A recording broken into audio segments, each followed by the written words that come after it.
Assalamualaikum warahmatullahi wabarakatuh. Di sini kami akan mempresentasikan tugas besar untuk mata kuliah Analisis Perancangan Sistem Informasi dengan judul Analisis Sistem Informasi Persediaan dan Produksi untuk Studi Kasus Perusahaan Lanonik Bakery dengan dosen pengampu Bapak Zainal Arifin. Sebelumnya perkenalkan, saya Hilwa Rizkiana dan rekan saya Yulianti Amelinda serta Keisha Yulieta. Untuk profil perusahaan dari Lanonik Bakery, merupakan usaha rumahan yang berdiri sejak tahun 2022 dan bergerak di bidang kuliner, khususnya produksi kue kacang. Untuk varian rasanya, yang pertama ada coklat, apel, dan belinjo. Usaha ini berlokasi di Jalan Simpang Titan 4, nomor L19, Purwantoro, Kota Malang, dengan area produksi skala kecil yang terintegrasi langsung dengan rumah pemilik. Seluruh aktivitas usaha mulai dari pengelolaan bahan baku, proses produksi, pengemasan, hingga distribusi dipusatkan di lokasi tersebut. Lanoni beroperasi sebagai usaha mikro dengan kapasitas produksi sekitar 50 toples per hari untuk setiap variannya. Kegiatan operasional dikelola oleh 5 orang yang terdiri dari owner, manajer produksi, admin, manajer pemasaran, dan staf pemasaran. Saat ini, sistem pencatatan masih dilakukan secara manual, menggunakan buku catatan, sehingga berpotensi menimbulkan keterlambatan informasi dan ketidaksesuaian data. Berikut merupakan alur proses bisnis as is. Yang pertama yaitu pembelian bahan baku.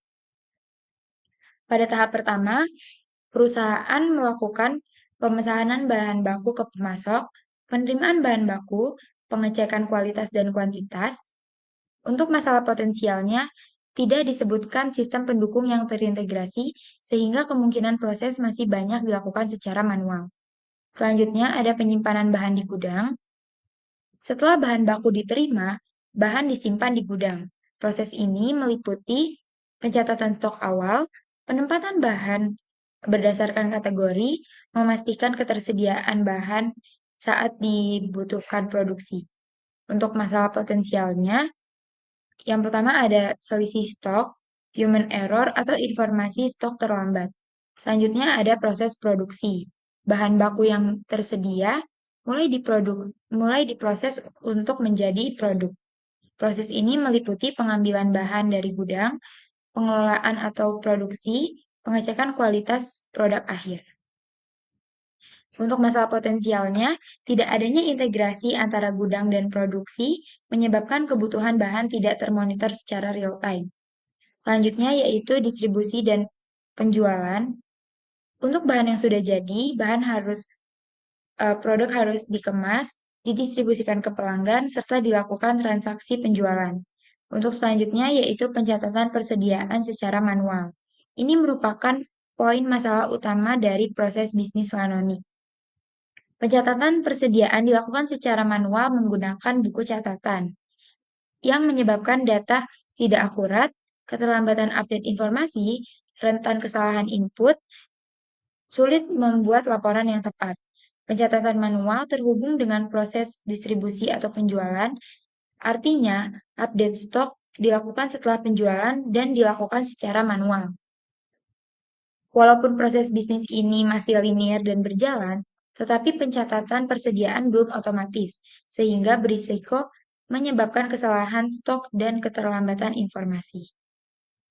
Untuk identifikasi masalah utama dari Lanoni ini, yang pertama ada data persediaan tidak real time, sering terjadi kekurangan bahan baku produksi secara mendadak. Yang ketiga, tidak ada integrasi antara produksi, gudang, dan pembelian. Terjadi duplikasi pencatatan karena dilakukan secara manual. Selanjutnya ada kesalahan input dan keterlambatan informasi, dan tidak ada dashboard atau pelaporan yang cepat. Untuk user dalam sistem, yang pertama ada admin gudang yang bertugas untuk mengelola data stok bahan baku, mencatat penerimaan dan pengeluaran bahan, serta mengecek ketersediaan bahan sebelum produksi. Yang kedua ada manajer produksi yang bertugas untuk mengawasi seluruh proses produk bisnis, melihat laporan produksi dan stok secara real-time, serta mengambil keputusan terkait pembelian, jadwal produksi, dan distribusi. Untuk kebutuhan fungsionalnya, yang pertama ada sistem mencatat stok harian bahan baku.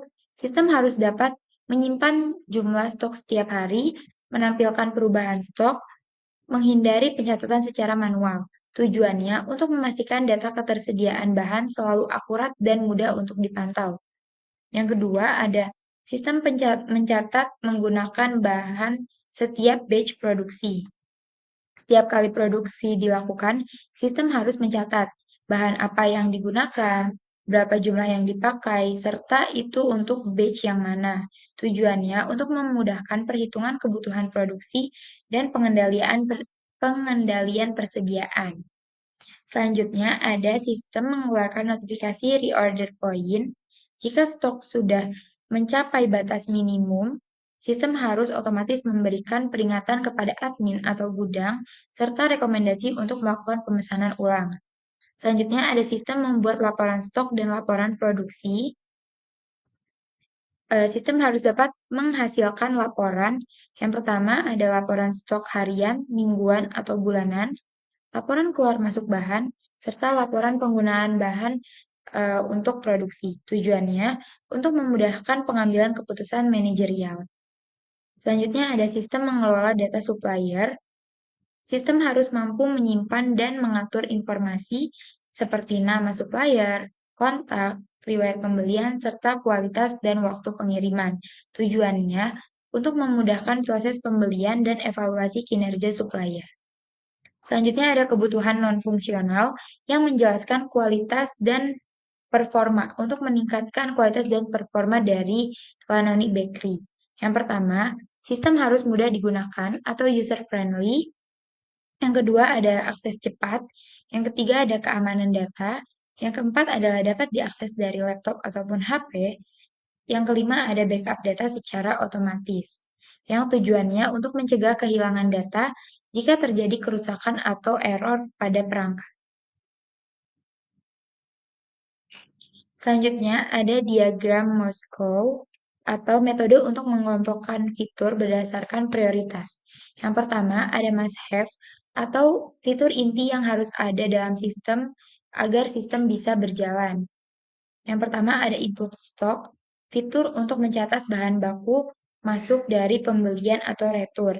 Yang kedua ada pengurangan stok otomatis. Saat bahan digunakan untuk produksi, stok berkurang secara otomatis, jadi tidak harus diinput secara manual lagi. Yang ketiga ada laporan stok dan produksi. Sistem wajib menyediakan laporan ketersediaan bahan dan laporan penggunaan produksi. Selanjutnya yaitu riwayat transaksi. Untuk mengatur semua aktivitas mulai dari masuk sampai keluar harus tercatat secara rapi sehingga jejak audit itu jelas. Untuk diagram yang kedua yaitu should have atau fitur penting tapi bukan kritis. Jadi fitur ini sangat membantu, tetapi sistem masih bisa berjalan tanpa mereka. Yang pertama yaitu notifikasi stok rendah, peringatan otomatis ketika stok mencapai batas minimum. Yang kedua ada manajemen supplier atau mengelola data pemasok seperti nama, kontak, dan riwayat transaksi untuk mendukung efisiensi pembelian, tetapi tidak menghambat fungsi utama dari jika ditunda. Untuk diagram selanjutnya yaitu cold have atau fitur tambahan untuk meningkatkan kenyamanan dan visualisasi tetapi tidak mempengaruhi fungsi dasarnya. Yang pertama ada grafik dashboard serta integrasi QR code. Selanjutnya ada one have atau fitur yang disengaja untuk tidak dimasukkan karena mengingat Lanani Bakery ini juga masih usaha mikro, yaitu fitur e-commerce. Baik, pada diagram konteks menggambarkan sistem sebagai suatu kesatuan yang berinteraksi dengan dua entitas eksternal, yaitu ada admin dan manajer. Admin berperan memasukkan data ke dalam sistem meliputi data barang, data kategori barang, dan data transaksi.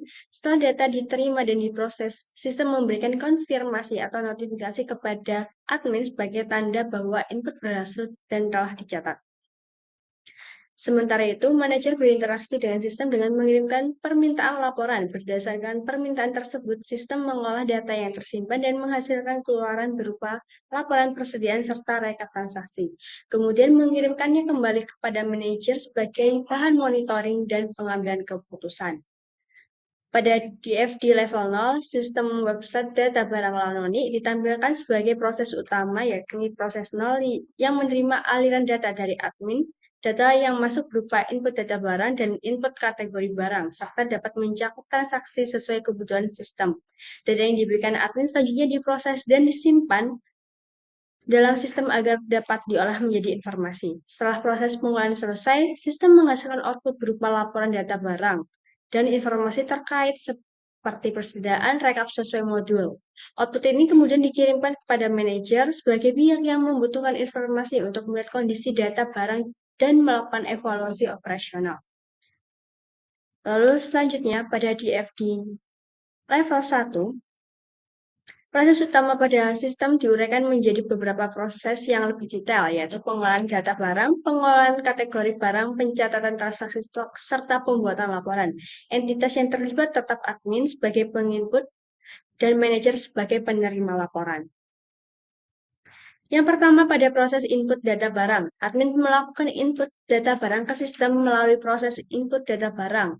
Data yang dimaksud kemudian diproses dan disimpan ke tabel barang sebagai data master barang. Sistem juga dapat menampilkan kembali informasi atau melakukan rekam data sebagai hasil penyimpanan atau validasi. Selanjutnya proses yang kedua yakni proses input kategori barang. Admin menginput kategori barang melalui proses input kategori barang. Setelah diproses, data kategori disimpan ke tabel kategori barang sebagai master kategori. Data kategori ini menjadi acuan saat pengelolaan barang maupun transaksi. Yang ketiga yakni proses transaksi stok. Admin mencatat jenis transaksi stok seperti in atau barang masuk, out barang keluar, dan out name, yakni penyesuaian stok berdasarkan pengecekan fisik. Data transaksi utama disimpan ke tabel transaksi stok, sedangkan rincian transaksi seperti item barang dan quantity disimpan ke tabel transaksi stok detail. Dengan pemisahan ini, sistem dapat menyimpan transaksi secara rapi. Lalu yang keempat yakni proses laporan data barang.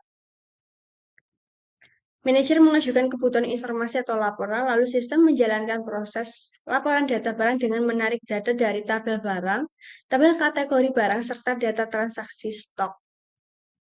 Transaksi stok biasa maupun transaksi stok secara detail. Hasil pengolahan tersebut menghasilkan keluaran berupa laporan data barang atau semacam rekap transaksi atau persediaan yang kemudian ditampilkan dan dikirimkan kepada manajer sebagai bahan monitoring dan pengambilan keputusan. Lalu berikutnya adalah ERD, Entity Relationship Diagram.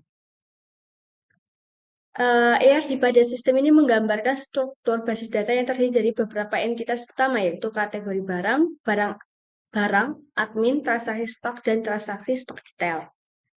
Masing-masing entitas memiliki atribut serta relasi yang saling terhubung untuk mendukung pengolahan data barang dan transaksi stok. Yang pertama adalah entitas kategori barang. Entitas kategori barang ini menyimpan data master kategori dengan atribut seperti ID kategori dan nama kategori. Data kategori digunakan untuk mengelompokkan barang agar pencarian dan pengelolaan barang lebih terstruktur. Yang kedua yakni ada entitas barang. Entitas barang menyimpan data master barang yang ada di sistem. Atribut yang ditujukan meliputi ID barang, kode barang, nama barang, satuan, dan stok. Relasi antara kategori barang dan barang adalah memiliki, yang artinya satu kategori dapat memiliki banyak barang. Jadi 1:n, sedangkan satu barang hanya berada pada satu kategori. Yang ketiga yakni entitas admin. Entitas admin ini menyimpan data pengguna yang mengelola sistem seperti ID admin, nama admin, username admin, dan password. Admin memiliki peran penting dalam melakukan pencatatan stok. Yang keempat yakni entitas transaksi stok. Entitas ini menyimpan data transaksi stok sebagai data utama. Atributnya antara lain ID transaksi, tanggal transaksi, jenis transaksi yakni meliputi in, out, dan outline, serta keterangan dan informasi lain terkait transaksi. Relasinya dengan admin adalah yakni mencatat, yang berarti satu admin dapat mencatat banyak transaksi, sedangkan setiap transaksi dicatat oleh satu admin. Lalu selanjutnya ada entitas transaksi stok detail. Entitas ini menyimpan rincian item barang pada setiap transaksi, atribut yang tampak seperti ID detail, quantity, dan atribut lain yang mengarahkan transaksi serta barang yang berrelasi dengan transaksi stok lebih detail. Transaksi stok lebih detail ini adalah memiliki, yang artinya satu transaksi dapat memiliki banyak detail transaksi, sedangkan setiap detail hanya memiliki satu transaksi. Selanjutnya adalah relasi barang dengan transaksi stok detail.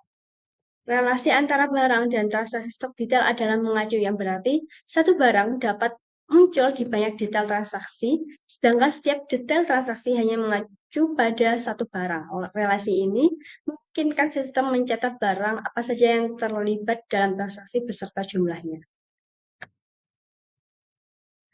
Selanjutnya adalah entitas dan atribut. Di sini terdapat 5 entitas, yaitu entitas admin, kategori barang, transaksi stok, dan transaksi stok detail. Masing-masing entitas memiliki atributnya masing-masing. Selanjutnya adalah tabel hasil normalisasi. Tabel hasil normalisasi menunjukkan bahwa data pada sistem website data barang elektronik telah dipisahkan ke dalam beberapa tabel sesuai fungsinya agar mengurangi duplikasi data, memudahkan pengelolaan, serta menjaga konsistensi antar data. Hasil normalisasi menghasilkan 5 tabel utama, yakni tabel admin, kategori barang, transaksi stok, dan transaksi stok detail. Setiap tabel memiliki primary key atau PK sebagai identitas unik serta beberapa foreign key untuk menghubungkan relasi antar tabel. Untuk isi-isinya dapat dilihat dalam tabel sebagai berikut. Baik, selanjutnya arsitektur sistem konseptual. Pada perangkat pengguna, sistem dipakai oleh admin dan manajer lewat HP, tablet, ataupun laptop. Admin fokus untuk input data dan transaksi stok, sedangkan manajer melihat laporan dan rekap. Lalu pada aplikasi atau web app terdiri dari beberapa modul utama, yaitu pertama master data yang berisi tentang kategori barang dan barang, transaksi stok yaitu proses in out dan opname, kemudian laporan tentang stok terkini, rekap, transaksi dan detail per periode. Lalu terakhir adalah autentifikasi atau login serta pembatasan hak akses. Database server yaitu menyimpan sebuah tabel penting seperti admin, data barang, kategori, dan transaksi. Menjamin data tetap konsisten dan siap untuk dipakai laporan. Lalu berikutnya merupakan wireframe atau mockup UI. Pada gambar pertama merupakan tampilan dari beranda yang menunjukkan ringkasan kategori stok, kategori, dan stok bahan. Lalu pada halaman fitur berisi menu navigasi untuk modul utama seperti data barang dan transaksi stok. Berikutnya merupakan dashboard kategori yang menampilkan daftar kategori barang secara lebih terstruktur. Kemudian terakhir merupakan dashboard stok bahan baku yang menampilkan detail stok setiap bahan serta grafik atau indikator level stok. Wireframe ini digunakan untuk menggambarkan alur penggunaan sistem sebelum masuk ke tahap pengembangannya. Berikutnya merupakan user flow. Flowchart ini menggambarkan alur sistem persediaan kanonik. Proses dimulai dari admin login, melakukan input stok, lalu sistem memperbarui data persediaan. Sistem kemudian mengecek apakah stok mencukupi atau tidak. Jika kurang atau sudah mencapai batas minimum, sistem memberi notifikasi dan proses diteruskan ke bagian pembelian untuk pemesanan bahan. Setelah barang datang, admin menginput stok kembali sehingga data diperbaharui. Jika stok cukup, sistem melakukan pengurangan stok sesuai penggunaan. Di akhir proses, owner dapat melihat dashboard dan laporan untuk memantau kondisi persediaan dan transaksi setelah laporan ditampilkan dan proses selesai. Berikutnya merupakan usulan teknologi. Pada slide ini ditampilkan teknologi yang diusulkan untuk membangun sistem. Database dapat menggunakan MySQL atau Postgres SQL untuk menyimpan data persediaan secara terstruktur. Bagian backend dapat dibuat dengan Laravel atau Node.js sebagai pengelola proses bisnis. Untuk tampilan antarmuka, frontend menggunakan React atau HTML, CSS. Sistem bisa dijalankan di local server atau cloud agar dapat diakses oleh admin dan owner. Gambar yang ada di bawah ini menunjukkan contoh struktur tabel dalam database. Ini menggunakan MySQL dari Excel. Lalu risiko dan solusi. Risiko pertama adalah user kurang terbiasa akan teknologi. Pengguna kesulitan beradaptasi dengan sistem baru. Solusinya dapat dilakukan training singkat dan pemberian panduan agar semua user dapat memahami cara penggunaannya. Lalu risiko kedua adalah kehilangan data. Data dapat hilang akibat kesalahan input atau gangguan teknis. Solusinya menerapkan backup otomatis harian sehingga data tetap aman dan dapat dipulihkan kapan saja. Lalu risiko ketiga adalah internet lambat. Koneksi tidak stabil dapat menghambat akses sistem. Solusinya menyediakan mode offline sehingga pencatatan tetap dapat dilakukan dan akan disinkronisasi otomatis saat internet kembali normal. Lalu manfaat dan informasi persediaan. Manfaat sistem informasi persediaan. Pertama, yaitu data stok real-time dan akurat. Stok otomatis dapat mencatat saat bahan masuk atau keluar sehingga data selalu up-to-date dan sesuai dengan kondisi gudang sebenarnya. Lalu kedua, meminimalkan kesalahan pencatatan. Sistem digital mengurangi risiko human error dari pencatatan manual dan menjaga konsistensi informasi antar bagian. Ketiga, yaitu alur kerja lebih terintegrasi, pembelian, gudang, dan produksi saling terhubung dengan satu sistem sehingga koordinasi lebih cepat dan efisien. Keempat, keputusan pembelian lebih tepat dan efektif. Dengan notifikasi stok minimum membantu pembelian dapat dilakukan tepat waktu berdasarkan data yang nyata. Kelima, yaitu efisiensi waktu dan tenaga. Proses input lebih cepat dan laporan bisa dibuat secara otomatis. Keenam, yaitu mendukung perkembangan UMKM. Kesimpulan, dengan penerapan sistem informasi persediaan ini, UMKM Lanonik tidak hanya mampu meningkatkan efisiensi operasional, tetapi juga memperbaiki akurasi data stok, mempercepat alur komunikasi antar bagian gudang, pembelian, dan produksi, serta meminimalkan potensi keterlambatan produksi akibat kekurangan bahan baku. Sistem ini juga mendukung proses pengambilan keputusan yang lebih tepat berdasarkan data real-time, sehingga dapat beroperasi lebih konsisten, terukur, dan siap menghadapi peningkatan permintaan maupun pengembangan skala usaha di masa mendatang. Sekian dari kelompok kami. Terima kasih atas perhatiannya.